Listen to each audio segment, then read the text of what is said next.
Hello my dear friends. तो ये है question number 72 most important question series का। और क्वेश्चन आपके सामने ये रहा कि find whether the following pair of linear equations has unique solution, if yes find the solution.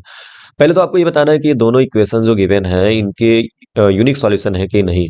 ठीक है, और उसके बाद से फिर आपको वो सॉल्यूशन पता करने हैं अगर यूनिक सॉल्यूशन है तो सबसे पहले थोड़ा सा डिस्कशन कर लेते हैं कि क्या है यूनिक सॉल्यूशन, क्या है मेनी सॉल्यूशन और क्या है नो सॉल्यूशन। देखिए, यूनिक सॉल्यूशन के केस में यूनिक सॉल्यूशन, तो यूनिक सॉल्यूशन के केस में क्या होता है, A1/A2 is not equal to B1/B2। ठीक है, जब लाइन कोइंसिडेंट नहीं होते, मतलब लाइन इंटरसेक्टिंग होते हैं। ठीक है, कोइंसिडेंट नहीं, इंटरसेक्टिंग होते हैं। फिर उसके बाद से होता है मेनी सॉल्यूशन। मेनी सॉल्यूशन का मतलब होता है इनफाइनाइट सॉल्यूशन, जिसको हम बोलते हैं। ठीक है, सॉल्यूशन का शॉर्ट फॉर्म में SOL ऊपर एन लिख दे रहा हूं, आप समझिएगा। तो उस केस में क्या होता है, मेनी सॉल्यूशन के केस में A1/A2 इक्वल होता है B1/B2 के, और ये इक्वल हो जाता है C1/C2 के। ठीक है, यानी कि तीनों के तीनों रेशियोज जो होते हैं वो इक्वल होते हैं। तब हम कहते हैं कि लाइंस जो हैं, दो दो लाइंस हैं, उनके सॉल्यूशन जो है वो बहुत सारे हैं, मतलब इनफाइनाइट है। और एक होता है केस नो सॉल्यूशन का, नो सॉल्यूशन। तो नो सॉल्यूशन के केस में क्या होता है कि A1/A2 इक्वल होता है B1/B2 के, लेकिन ये नॉट इक्वल टू होता है C1/C2 के। ठीक है, तो हम जब भी कभी पूछा जाए कि यूनिक सॉल्यूशन है कि मेनी सॉल्यूशन है कि नो सॉल्यूशन है, हम ये रेशियोज निकालेंगे और चेक करेंगे। ठीक है, तो चलिए यहाँ पे रेशियोज निकालते हैं और चेक करते हैं। सबसे पहली बात, इसमें जो हमारा इक्वेशन नंबर 1 है वो है 7x - 4y is equal to 49। ठीक है, ये हमारा पहला इक्वेशन है। ठीक है, तो इसको हम लोग इक्वेशन नंबर 1 कर लेते हैं। अब इक्वेशन 1 से हमको मिलेगा A1, और A1 की वैल्यू यहाँ x के बगल में विच इज 7। ठीक है, यहाँ पे आपको मिलेगा B1, और B1 की वैल्यू आप देख सकते हो y के बगल में विच इज -4।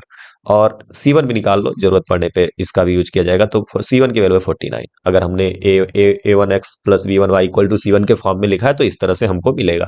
दूसरा, 5x - 6y इक्वल टू 57, ये हमारा इक्वेशन नंबर 2 है, सेकंड इक्वेशन है। तो इस इक्वेशन में क्या होगा, इस इक्वेशन के हिसाब से क्या होगा कि A2 जो होगा वो 5 हो जाएगा x के बगल में, है ना। इक्वेशन 2 से हमको A2 B2 और C2 मिलेगा।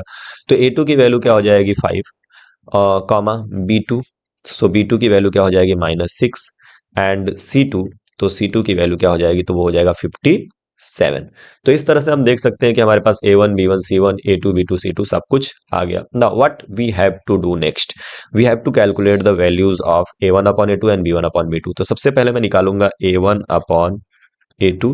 तो A1/A2 क्या होगा, A1 की वैल्यू है 7, और अपॉन A2 की वैल्यू क्या है, A2 की वैल्यू है 5। ठीक है, और व्हाट इज B1/B2, B1/B2, तो B1 आप देख सकते हो यहाँ पे है -4, एंड B2 जो है वो है -6, माइनस से माइनस कट गया, 4 2 2 जा 4, 2 3 जा 6, यानी ये आ गया 2/3।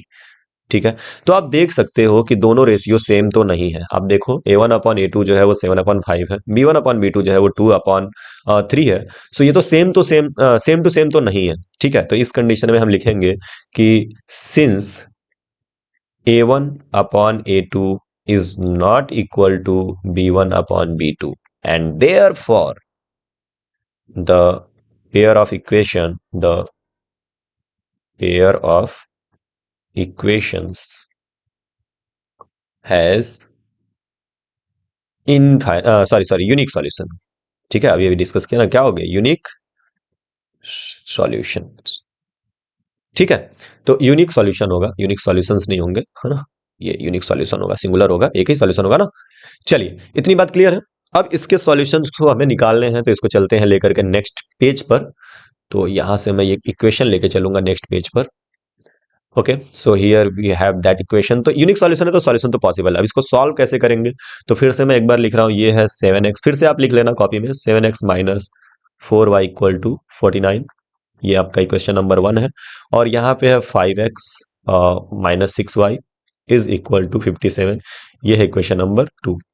अब रूल ये है, एलिमिनेशन से इसको हम सॉल्व करेंगे, तो रूल ये है कि या तो आप x का कॉफिशिएंट या तो फिर आप y का कॉफिशिएंट इक्वल करेंगे। ठीक है, दोनों में से किसी एक पे फोकस करेंगे, या तो x पे या तो y पे। तो मैं फिलहाल y पे फोकस करूंगा। y का जो कॉफिशिएंट है यहाँ पे 4 है पहले इक्वेशन में, और दूसरे इक्वेशन में y का जो कॉफिशिएंट है वो 6 है। तो हम सबसे पहले निकालेंगे एलसीएम ऑफ 4, 6। ठीक है। तो 4,6 का जो एलसीएम आएगा 12 आएगा, आप निकाल के देख लो।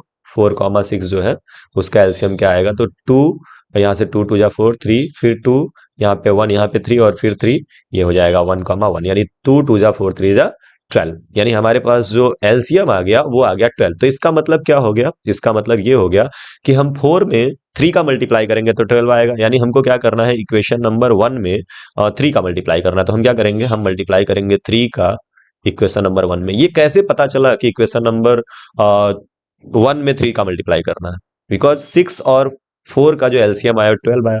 अब हम देखेंगे 4 से डिवाइड करो, देखो 12 को जब आप 4 से डिवाइड करोगे, यानी कि इस y के कोएफिशिएंट से डिवाइड करोगे, तो 4 3 12 3 आया, यानी कि हमको 3 से 1 में मल्टीप्लाई करना है। अब मल्टीप्लाई करिए तो ये हो जाएगा 7। अच्छा एक बार मैं लिख ले रहा हूं मैं, तो 3 का मल्टीप्लाई हम करेंगे 7x minus 4y equal to 49 में।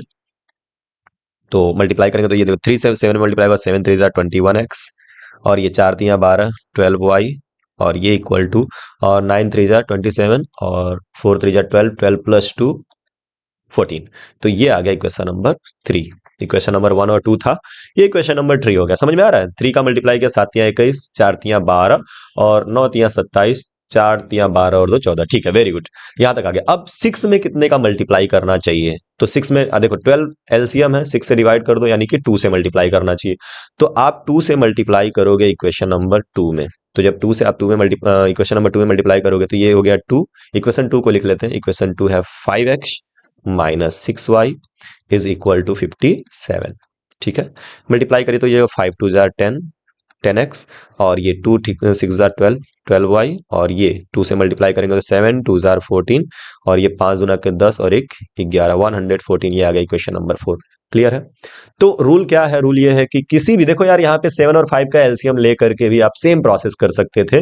x के लिए हमने y का कोएफिशिएंट चुना, रीजन ये कि इसका एलसीएम छोटा आएगा। 7 और 5 का एलसीएम 35 आएगा, तो हमें बड़े बड़े नंबर से मल्टीप्लाई करना पड़ेगा। ठीक है। लेकिन यहां पर अगर आप 4 और 6 को 12 करते हो तो 12 आता है, जो कि छोटे छोटे नंबर से मल्टीप्लाई करना पड़ा, इसलिए मैंने y का कोएफिशिएंट चूज किया। इसमें हम अपनी चालाकी दिखाएंगे, अपनी जो भी समझ होगी उसके हिसाब से हम करेंगे। ये हमारी इंडिपेंडेंसी है, हम खुद से चूज कर सकते हैं। So we have now 3 and 4। अब आप देख सकते हो कि 3 में 12y है और 4 में भी 12y है, यानी दोनों इक्वेशन में अलग अलग दोनों इक्वेशन है। पहले का जो ट्रांसफर हुआ है वो 3 में हुआ है, और दूसरे का ट्रांसफर 4 में हुआ है। दोनों के इक्वेशंस, दोनों ही इक्वेशंस में y के कोएफिशिएंट सेम हो गए, और इनके साइंस भी सेम है। देखो ना, यहाँ पे माइनस है और यहाँ पर भी माइनस है, तो इन दैट केस जब सेम सेम कोएफिशिएंट हो विद सेम साइन, तो हम सब्ट्रैक्ट करते हैं। तो मैं क्या करूंगा, 3 में से 4 को माइनस कर दूंगा। ठीक है, तो हम यहाँ पे लिखेंगे 3 माइनस 4, इक्वेशन नंबर 3 माइनस 4।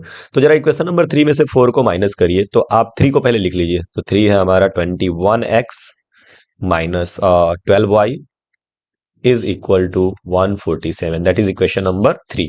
और इक्वेशन 4 को लिखिए तो ये हो जाएगा 10x माइनस 12y, और ये इक्वल टू हो गया 114।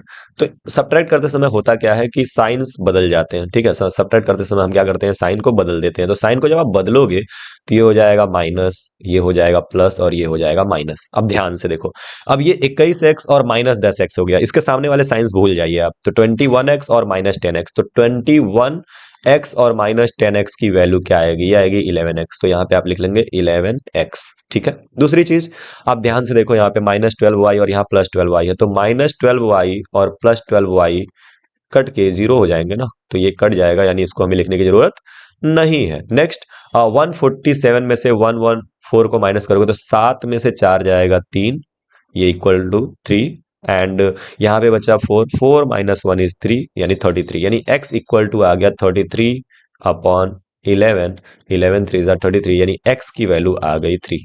दैट्स इट, हमारे पास x की वैल्यू तो आ गई। क्लियर है। अब नेक्स्ट वर्क क्या करेंगे, आप नेक्स्ट वर्क में x की वैल्यू को उठा के किसी भी एक इक्वेशन में रख दीजिए जो आपको आसान लग रहा हो। मैं यहाँ पे x की वैल्यू रख देता हूँ 1 में। ठीक है, तो मैं पुट करूंगा, पुट, पेन चेंज कर लेते हैं, चलो, put x equal to 3 in equation number 1 में पुट कर दिया जाए। चलो पुट कर दो, तो पुट करोगे तो ये हो जाएगा 7 इंटू 3। ठीक है, 7 इंटू 3 माइनस 4y, y की वैल्यू हमें निकालनी है, और ये इक्वल टू हो गया 49। अब ध्यान से, ये हो जाएगा माइनस 4y, और ये इक्वल टू 49, एंड ये 7 3 जा 21। ठीक है। तो 49 माइनस 21 करोगे, देखो -4y तो ऐसे ही रहेगा, ठीक है। और ये equal to 9 minus 1 is 8 and 4 minus 2 is 2, 28, यानी और वो भी नेगेटिव, नहीं पॉजिटिव रहेगा क्या, -4y इक्वल टू 49 माइनस 20, नहीं पॉजिटिव रहेगा, ठीक है। तो y की वैल्यू क्या आ गई, y की वैल्यू आ गई 28 अपॉन -4, ये 7 चौके 28, 7 टाइम में कट गया, यानी y की वैल्यू आ गई -7, y की वैल्यू क्या आ गई -7। क्लियर है। तो आई होप कि आइडिया इज क्लियर। देख लीजिए, तो यानी हमारा जो फाइनल आंसर लिखेंगे हम, आंसर जो हमारा आया वो क्या आया, x की वैल्यू आ गई 3 एंड y की वैल्यू क्या आ गई, y की वैल्यू आ गई -7, ठीक है। तो आप एक काम कर सकते हो ना, आप यहाँ पर x का कॉफिशिएंट भी इक्वल करके सॉल्व कर सकते थे, y का कॉफिशिएंट इक्वल करके सॉल्व कर सकते थे, ये अप टू यू, आपके ऊपर है ये कि आप किसका इक्वेशन में वेरिएबल, किस वेरिएबल का कॉफिशिएंट इक्वल करना चाहते हो। याद रखना एलसीएम लेना होता है, और फिर जो नंबर यहाँ है, जैसे यहाँ पे 4 है ना, तो 12 एलसीएम आया था, तो 4 को 12 से डिवाइड करके उतने से मल्टीप्लाई कर देना। इससे फायदा क्या होता है ना, कि जो ये y होता है वो सेम हो जाता है, देखो यहाँ पे y सेम हो गया, और उसके बाद से सब्ट्रैक्ट कर लिया, सेम साइन रहेगा, सब्ट्रैक्ट करेंगे। अगर यही यहाँ माइनस था, यहाँ प्लस होता, तो हम क्या कर लेते हैं, डिवाइड कर लेते हैं। क्लियर है। तो आई होप कि ये समझ में आया होगा, अगर नहीं समझ में आया तो एक बार रिपीट करके देख लीजिए फिर से, और कोई दिक्कत होगी तो कमेंट करिएगा। मिलते हैं, नहीं नहीं मिलते नहीं है, चलिए क्वेश्चन देख लेते हैं पहले, ठीक है। यहाँ पे एक क्वेश्चन आपके सामने है, इरेज कर लेते हैं, फिर उसके बाद से फिर उसका सॉल्यूशन आप करिएगा।